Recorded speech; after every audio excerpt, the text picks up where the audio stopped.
Yo, yo, what's up? Andrew in the house. Uh, you've all read the title. I know, really a controversial topic.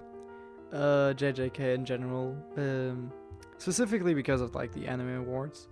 But it's not that I'm just simply having some kind of clickbait, because I actually believe this statement. I actually think that Jujutsu Kaisen is not overrated. And in this video, I will talk about that and why I think that way. So first of all, let's clear something up, okay? There's like a general misconception about the word overrated, because you have to look at it like that, because like overrated is used by the anime community for every kind of thing. It's like used for everything and anything, and it doesn't even make sense. Like people use the word overrated for things where I don't even understand how you come up with using this word, right? So what does overrated mean? Overrated, if you look in most dictionaries, right, in the internet, it basically means that if you have a series X, right, and this series is evaluated to like 4 or 5 stars, and you think this rating is too high and it actually only deserves 3 out of 5 stars, that would mean that you believe this series is overrated. That's the terminology, right?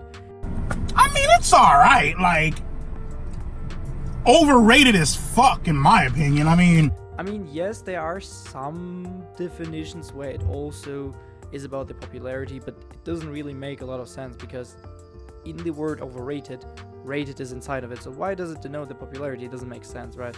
So in this video's sense, I will also talk about like rating wise, right? And but I've heard the word used for every kind of bullshit, you know, like the fandom is overrated, a fandom of an anime is, or a fandom of a media is overrated. Like, how the fuck do you even come up with this bullshit? Like, how does that even make sense? How is a fandom overrated? Scaling's overrated, everything's overrated, right? It's one of these words like myth that is just people are completely obnoxious and just use it all the time. It's like some kind of fighting move in Tekken or something that they just spam and think, okay, now they won the argument because they use the word overrated. So yeah, but in this video I will talk about like the rating wise perspective and why I think that JJK is not overrated, right? So generally speaking, when you look at it on Mal, which is my anime list, which is like the biggest rating platform, I do have my problems with Mal, and also this kind of nuances with the community. I have a lot of problems with it, but I will talk about it in the next video, which is more like a pretext for like my general problem with the anime community. But in this video is specifically about JJK, so I will not really go into detail here, but if you look at it on Mal, you know, like JJK has fairly decent ratings, or pretty good ones. So for the first season, it's really relatively good ratings. It's the only season where I would say, okay, maybe it should have been rated like a little lower, because I mean the first season was cool and had cool characters, but there was not really a direction in which it would go. And this is why when I first watched the first season, I mean I liked it, but it was not to the point where I would say, okay, I'm going to read the manga. I mean I liked it, was cool, but not more than that. Like the characters were really cool, but yeah. And season 2 was absolutely phenomenal. I think it deserves everything and anything. And as for the manga, it is not even, if you look at like the top mangas on Mal, it's not even like in the top 100. It's just well rated. So if you say that it's overrated, that would mean and that would imply that the series is actually not good or not great, right? This is what it means.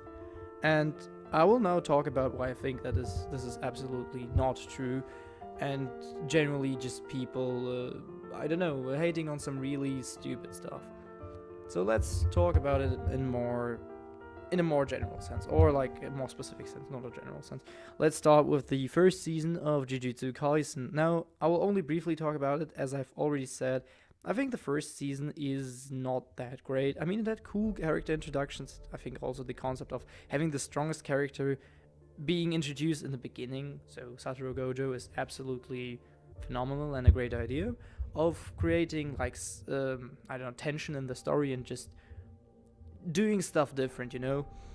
But I don't know, I still didn't really see the general direction in which the story would go, because the characters, they were introduced and they had fights, but they were not really there wasn't really this kind of direction where you felt, okay, I know where the story is going. Therefore, I would say the first season is cool. It had cool characters, cool character introductions, but not more on that. And also, I had some problems with the main character Yuji, because I mean, he's a cool character. He has like cool nuances and he's funny, but his whole appeal and his whole backstory with like his grandpa dying and saying, "Save people, you are strong." I don't know. I mean, it could have been cool if it wasn't used in like any other media form. It really felt standard, and it didn't really give any impact to that, right? But what followed is like a really solid movie, in my opinion. Like, perfect way of doing an anime movie. There's not really much more you can do. I mean, the main character is a new character, Yuta.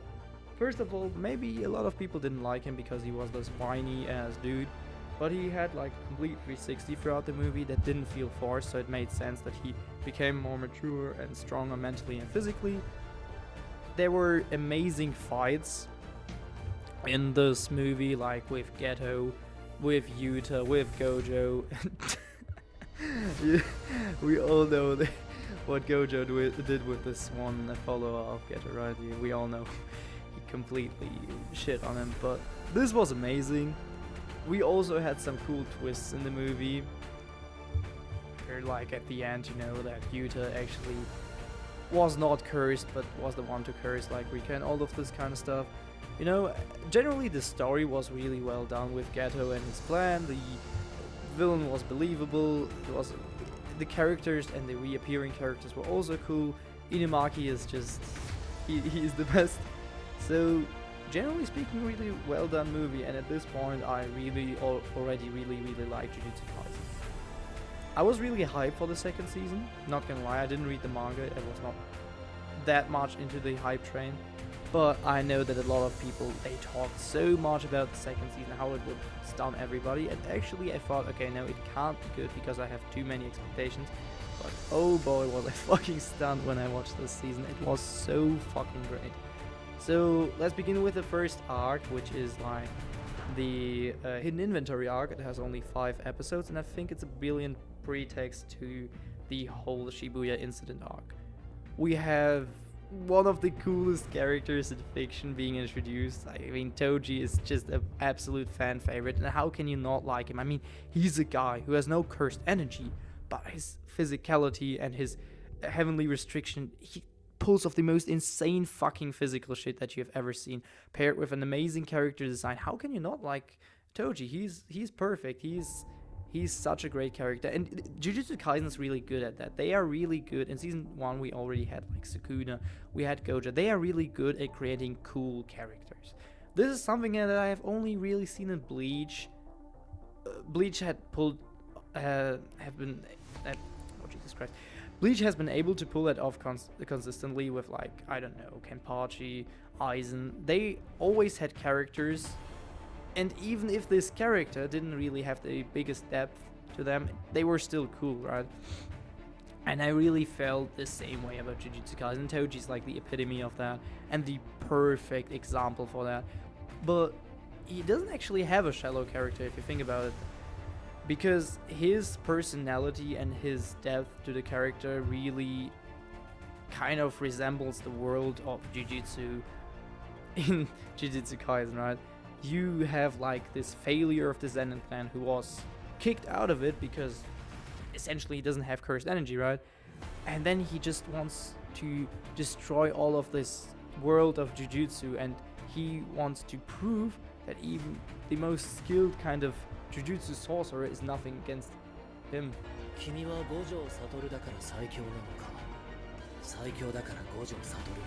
Yeah, and this epitome of this Jujutsu sorcerer is Satoru Gojo. He is the strongest, and even as like in youth, he was still kind of regarded as the next complete big thing, and he was already the big thing. And just by killing him, Toji would prove his own value and like his own strength without having actually cursed energy, right? And this is just his goal, and just generally Toji's character and personality, one of the problems basically. But this is not even the greatest thing about like the hidden inventory arc. The greatest aspect is like Ghetto's way into darkness, or his like fall from like being a great Jujutsu sorcerer alongside Gojo to becoming this evil dude kind of.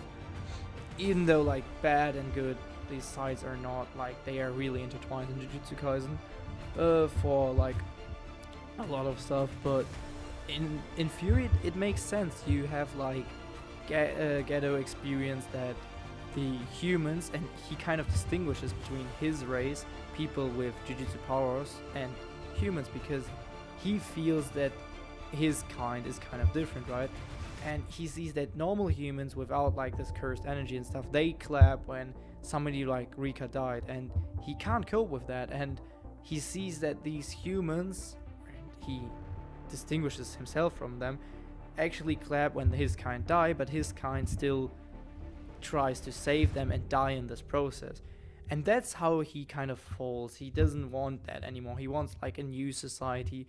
And with this talk with Tsukumo, he comes to like terms that he wants to destroy all non-Jujutsu sorcerers, and it just makes sense. And you also have like this issue that he's alone. There is nobody like standing beside him.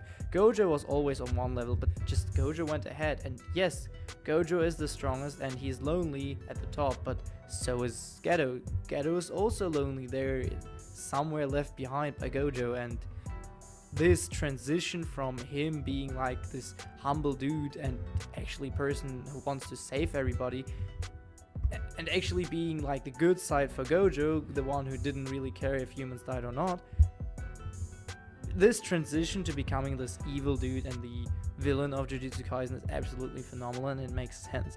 And it's the perfect prefix for the Shibuya incident arc, which is like one of the best arcs I've seen like in recent times. And basically, just to name a few really brilliant aspects of this arc, so basically what I liked most was the Mahito fight against Yuji, because you have like a perfect antagonist that you could like create in this few episodes, or like in first season and second season, a character to oppose all of Yuji. He kills off Junpei, he kills off Nobara, he kills off Nanami, all of those people dear to Yuji, but at the same time he tells Yuji that they are the same.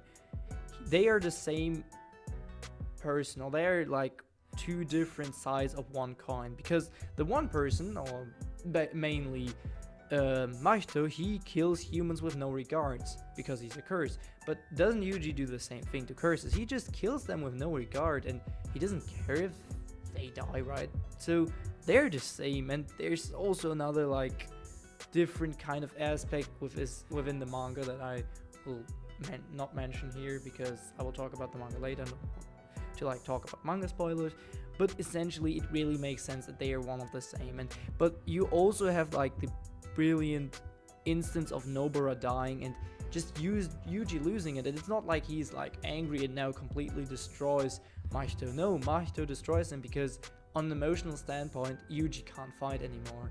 Also because of all the other things that happened. But with the help of Toda, Yuji was able to understand that Jujutsu sorcerers cannot look behind everything that's happened.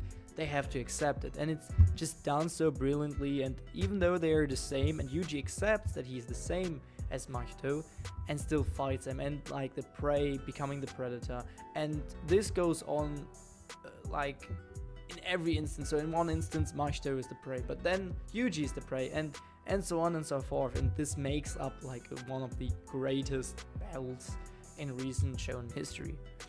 And you also have brilliant deaths, like I already mentioned Nanami and Nobara, right? You have Nanami, who is like a sensei who was actually really strong, and you can see his death. Even if you were not really sad about it, it was like from a cinematic standpoint, it was done brilliantly. He was dancing on the beach and having a time of his life at the same time when he was just slowly dying and all of these curses coming into play, right? And this was amazing. But you also had Nobara's death, and different to other people, I was actually sad. I liked Nobara. She was a good main girl, and she just died off. Nobody was expecting that, and that is what I like about Gege. He can do the most outrageous things, he just pulls it off.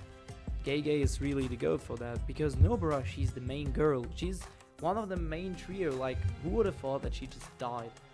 And yeah, with her backstory also being then in this episode, it just made it even more tragic. And the thing is that she doesn't have like a complete arc, or she like used all of her potential. Even in the last fight, she used Black Flash in the first season, but she didn't use it in the second season. So she was not at like 100%. And it makes sense, because it's not always the character die in like their strongest forms, and only if they completely serve their purpose. Jujutsu Kaisen is really realistic here. Like, characters can just die, and this is what this shows. Any character, no matter the importance, can just fucking die. Obviously, Yuji, it's not that easy for him to die. He's the main character, but you know where I'm getting at. And also, I see a lot of other animes having really strong characters, and like they have to seal them away because they are too strong. And often it doesn't really make sense, but I thought that the sealing of Gojo with like this prism, it kind of made sense. But what I really liked about this whole aspect was like the Gojo fight against Hanami and Jogo. Like him being a complete mad lad. Now, most animes have like this chill or really nice guy who's like really strong, this mentor type. But Gojo is not like that. Gojo is selfish. Gojo is a completely mad lad when it comes to fighting. He has lost his nuts when he's fighting, right? He's fighting, just look at his eyes, he's completely crazy, and you just love him for that. It's just different. This approach is different, and it makes sense, and it's just so much more realistic, because if you think about it, if you look at other shows like, for example, Homelander or some other stuff, Invincibles, this is a more realistic depiction of characters with like great powers, and I think Gojo is the same thing, the same concept. His personality makes the most sense given like his insane fucking abilities and powers.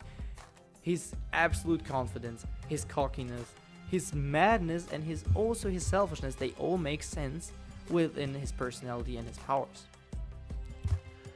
Additionally, Season 2 had amazing fights with like all of these crazy ass abilities. For example, like this whole Dagon thing, and then Toji also reappearing, which was this big twist, and him fighting like his own son Megumi. It was just too cool.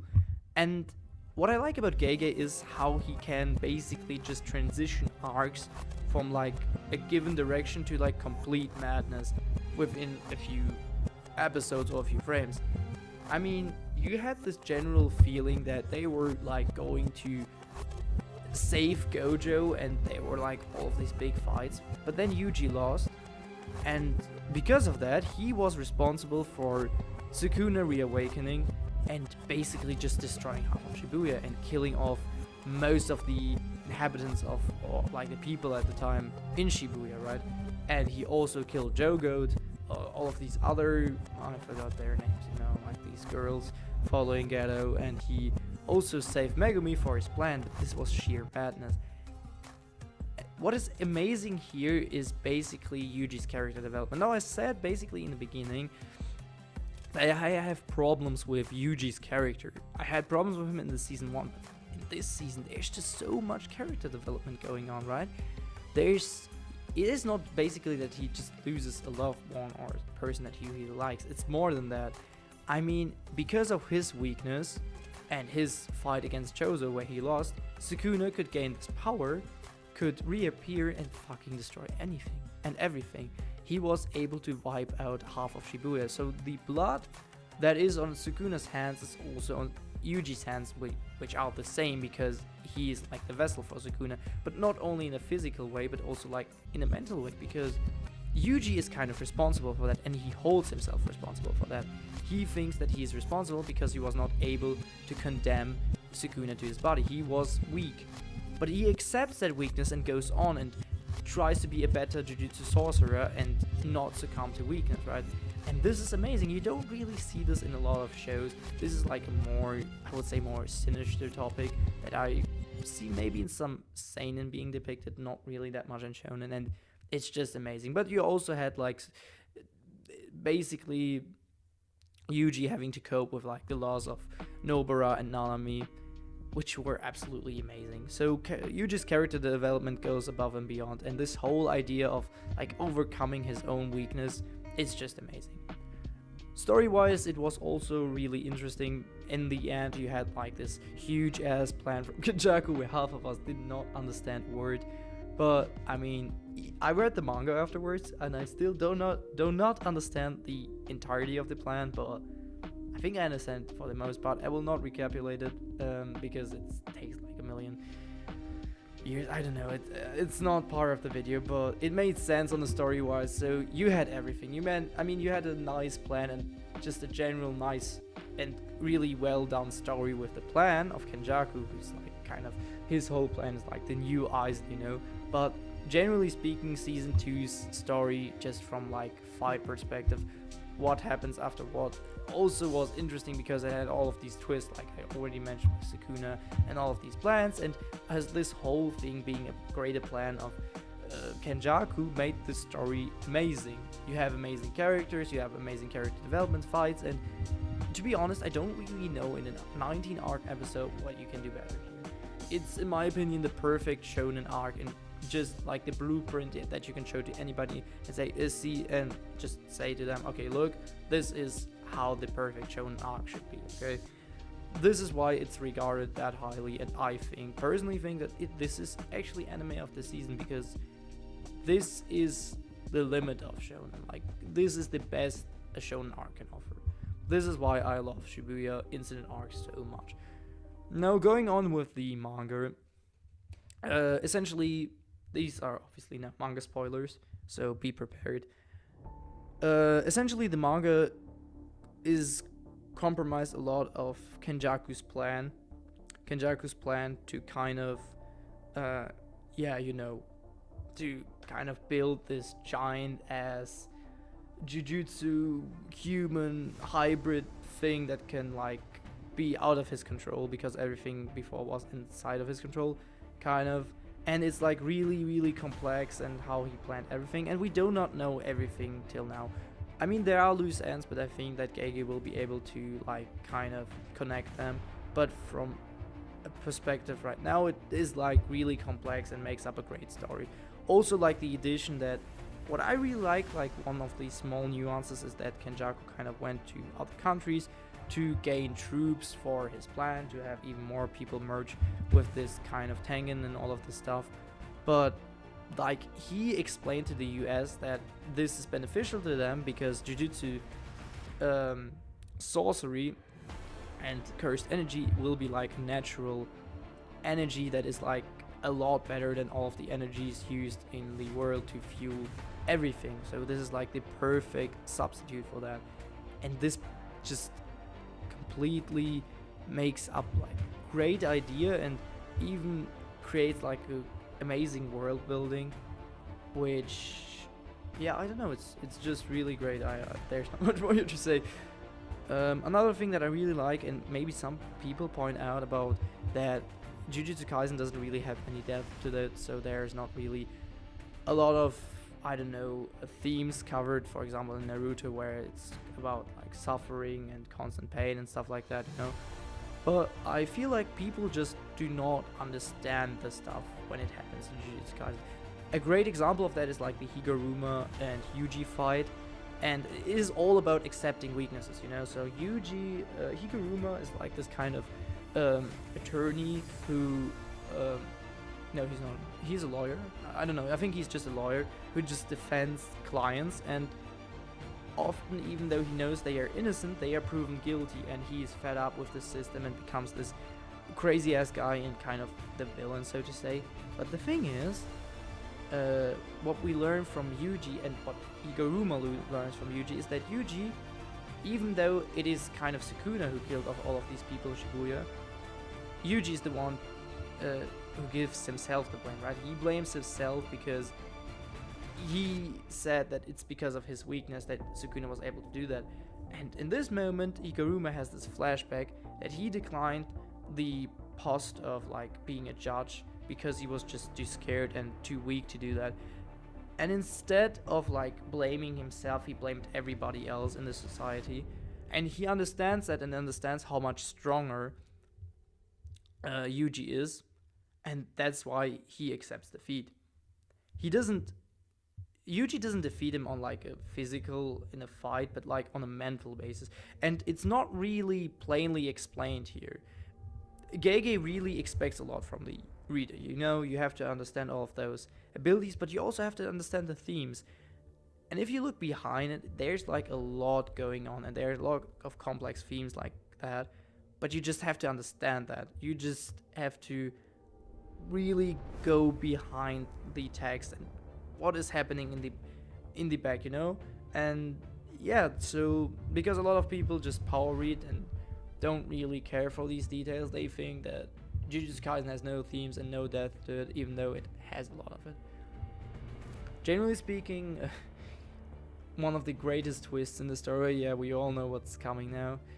So what's going to come basically is that the brilliant move with Megumi's sister and Sukuna's plan, you know, that this whole idea that they have like 20, 30, 40 chapters of this culling game, you know, and they have this plan of like gathering points and just leaving Megumi's sister out of it, and you have like a clear path into which direction it will go. Now they will defeat all of these people here and blah blah blah.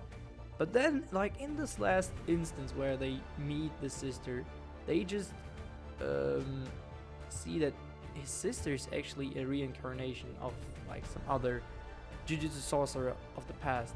And that's when Sukuna takes over Megumi's body, kills his sister, and therefore being able to kind of succumb Megumi and now use his body. Like, what the fuck? This is like a complete shift in the story, and it's just so abrupt. It's similar to the Shibuya incident, but on a different scale. Like, nobody would have expected that, in my opinion. Like, I didn't expect that. Maybe you are like a fucking genius in Albert Einstein or something like that, and you have expected that. But me personally, I didn't expect that, and it was so fucking intense. And obviously, what followed is, in my opinion, the fight of the century, and also maybe one of the greatest shonen fights I've ever seen. The only fight in shonen that I like more is the one of Gintoki and Takasugi. But oh fucking hell, this fight was fucking amazing. It was so fucking complex. You had all of these abilities and all of these clashes.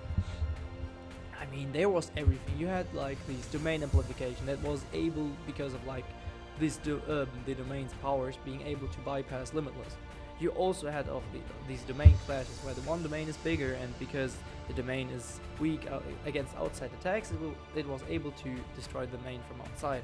But then the domain was inverted, and it was actually strong from the outside and weak from the inside, right? And there was so many things. And the thing is, what is also extremely great about it, there were like a lot of complex concepts and establishments and rules in JJK that were all broken in the fight, and even all of the spectators, Yuji and all of the other people from Jujutsu Kaisen, they were completely mesmerized by what was going on. They didn't even know that half of this stuff was possible. And this is just such a great way to create a fight between like the two strongest. They just don't pull off random ass moves where you think, hey, what the fuck, how are they able to do that? Rather, they pull off crazy ass moves that nobody actually knows how this is even possible. They try to explain it with like the Jujutsu terms, but sometimes they don't even understand how they damage their own brains to replenish like reverse cursed energy and stuff like that.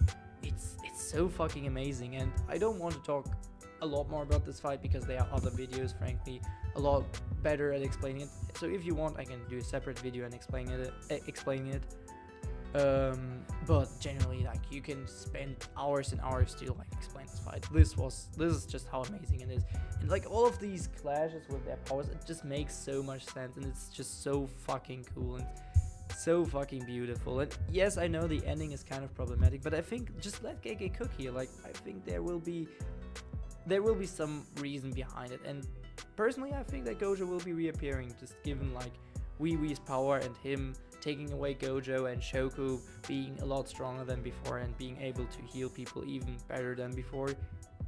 Also, we have like Gojo, who was not actually hit in the head. He was like, I mean, he's no Go and Joe, but you know what that is. And there are so many other great fights in the manga, for example.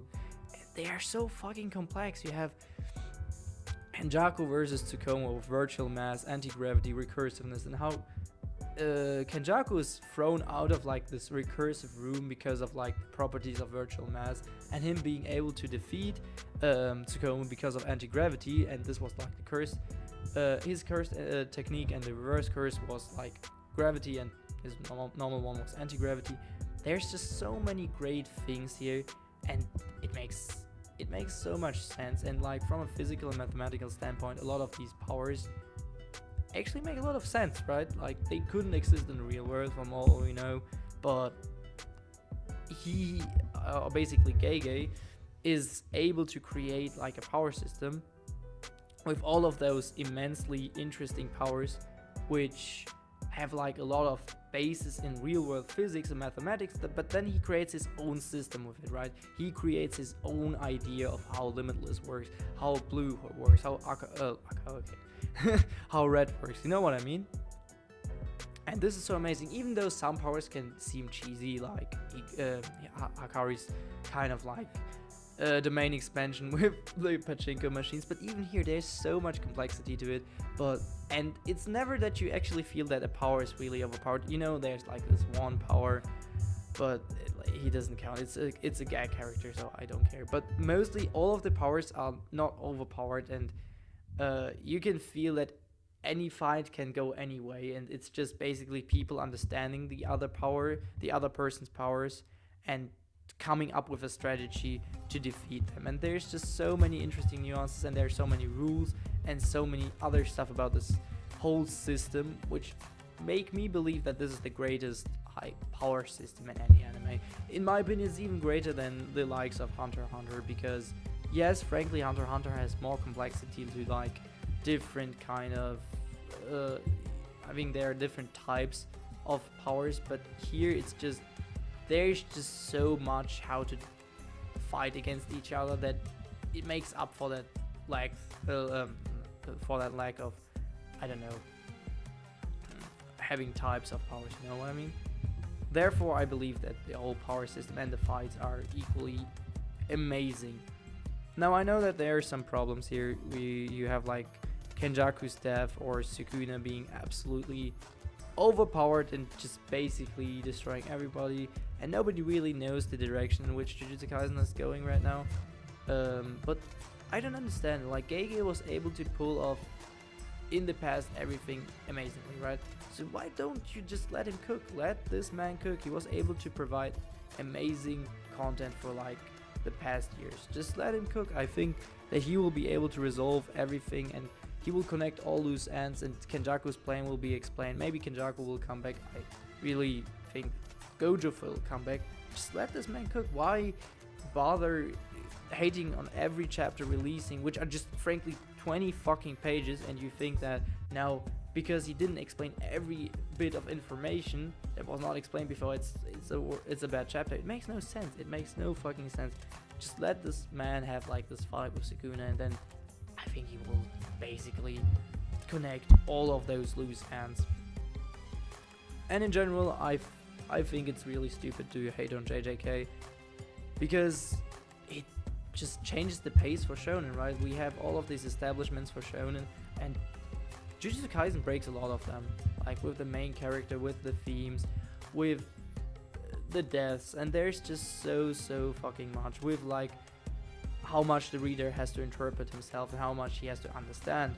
There's just so much, and I think it's amazing. It's the whole change of pace of this manga and of this medium is, I think, really refreshing for the whole IP of shonen, right? I think shonen can only become greater after the likes of Jujutsu Kaisen, Chainsaw Man, so why bother hating? It makes no sense, right? Like, if you all hate that, then shonen will never be able to progress and stand still at like creating the same tropes for every fucking shonen, right? It makes no sense. And generally speaking, in this long ass video, I think I explained really well some of the greatest concepts about Jujutsu Kaisen. I mean, I covered some of the problems. I didn't cover all of it because, I mean, you can talk about Jujutsu Kaisen for like hours at a time. I think I covered the most important parts, and because mainly people hate on season 2 because it's too popular, which is just stupid. or like on the recent chapters where I say just let him cook. There are other problems, but I will not really go into them. If you want to me to talk about more in depth about certain topics about Jujutsu Kaisen, you can just let me know in the comment section. And apart from that, you can like the video, or you should like the video. You should subscribe to my channel for other videos, and I think you will all really like the next video. Apart from that, you can also comment down below your thoughts on Jujutsu Kaisen and what you think is problematic or really amazing, which people might not really understand. So yeah, with that out of the way, see you in the next.